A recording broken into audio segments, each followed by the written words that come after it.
ଓଡ଼ିଆ ଚଳଚ୍ଚିତ୍ର 1936 ମସିହାରେ ଓଡ଼ିଆ ଭାଷାକୁ ତାର ପ୍ରଥମ ଚଳଚ୍ଚିତ୍ର ମିଳିଥିଲା ସୀତା ବିବାହ। ଆଉ ଏହି ଚଳଚ୍ଚିତ୍ର ପ୍ରସାରଣର 13 ବର୍ଷ ପରେ ଓଡ଼ିଆ ଭାଷାକୁ ତାର ଦ୍ୱିତୀୟ ଚଳଚ୍ଚିତ୍ର ମିଳିଥିଲା, ନାମ ଲଳିତା, ଯେଉଁଥିରେ ପ୍ରଥମ ଥର ଓଡ଼ିଶୀ ନୃତ୍ୟ ଦେଖିବାକୁ ମିଳିଥିଲା। ତା ପର ବର୍ଷ ଓଡ଼ିଆ ଇଣ୍ଡଷ୍ଟ୍ରିକୁ ଦୁଇଟି ଚଳଚ୍ଚିତ୍ର ଆସିଥିଲା, ଯେଉଁଥିରେ ଶ୍ରୀ ଜଗନ୍ନାଥ ବକ୍ସ ଅଫିସରେ ବ୍ଲକବଷ୍ଟର ହୋଇଥିଲା। ଆଉ ୟା ପରେ ଧୀରେ ଧୀରେ ଓଡ଼ିଆ ଚଳଚ୍ଚିତ୍ରକୁ ତା ଗତି ମିଳିଥିଲା। ଆଉ ଏହି ସମୟର ପ୍ରାୟତଃ ଚଳଚ୍ଚିତ୍ର ଭଗବାନ ଆଉ ସଂସ୍କୃତିକୁ ଆଧାର କରି ବନାଯାଉଥିଲା। ଆଉ ଏଥିମଧ୍ୟରେ ଓଡ଼ିଆ ଭାଷାର 11ତମ ଚଳଚ୍ଚିତ୍ର ଶ୍ରୀ ଲୋକନାଥକୁ ନ୍ୟାସନାଲ ଆୱାର୍ଡ ମିଳିଥିଲା।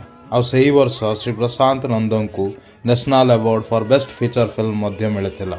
1970ର ଦଶକରେ ଓଡ଼ିଆ ଭାଷାକୁ ତାର ପ୍ରଥମ ସୁପରଷ୍ଟାର ମିଳିଥିଲା, ମହମ୍ମଦ ମୋସିନ।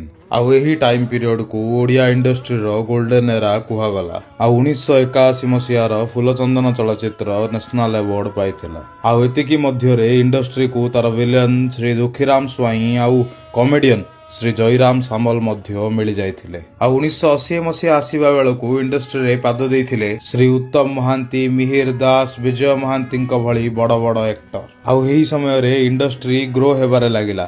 ମଲ୍ଟି ଲାଙ୍ଗୁଏଜ ମୁଭି ତିଆରି ହେବାରେ ଲାଗିଲା, ଯାହା ବଙ୍ଗଳାରେ ବହୁତ ଲୋକପ୍ରିୟତା ଅର୍ଜନ କଲା।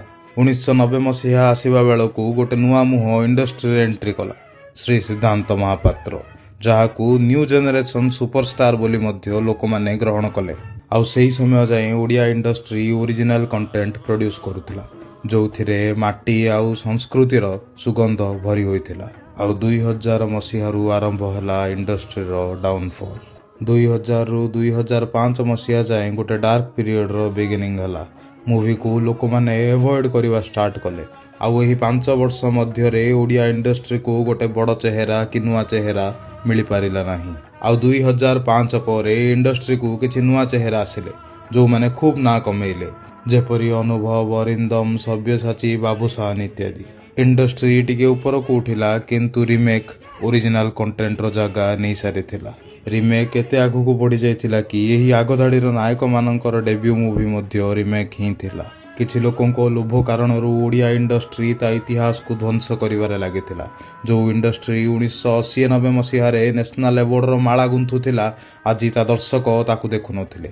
ଆଉ ଏହିସବୁ କାରଣରୁ ଓଡ଼ିଆ ଇଣ୍ଡଷ୍ଟ୍ରି ନାମକ ବୃକ୍ଷ ଶୁଖିବାରେ ଲାଗିଥିଲା। ରିମେକ୍ ଆଉ କପି କଣ୍ଟେଣ୍ଟ ନାମକ କୀଟ ବୃକ୍ଷଟିକୁ ଧ୍ୱଂସ କରିବାରେ ଲାଗିଥିଲେ। ଆଉ ଏହି ସବୁ କାରଣରୁ ଓଡ଼ିଆ ଦର୍ଶକ ଓଡ଼ିଆ ଚଳଚ୍ଚିତ୍ର ଦେଖିବା ଛାଡ଼ି ମଧ୍ୟ ଦେଇଥିଲେ। ତେଣୁ ଆଜି ଓଡ଼ିଆ ଚଳଚ୍ଚିତ୍ର ତା ଦର୍ଶକଙ୍କୁ ଅନୁରୋଧ କରୁଛି, ମୋତେ ବଞ୍ଚାଅ।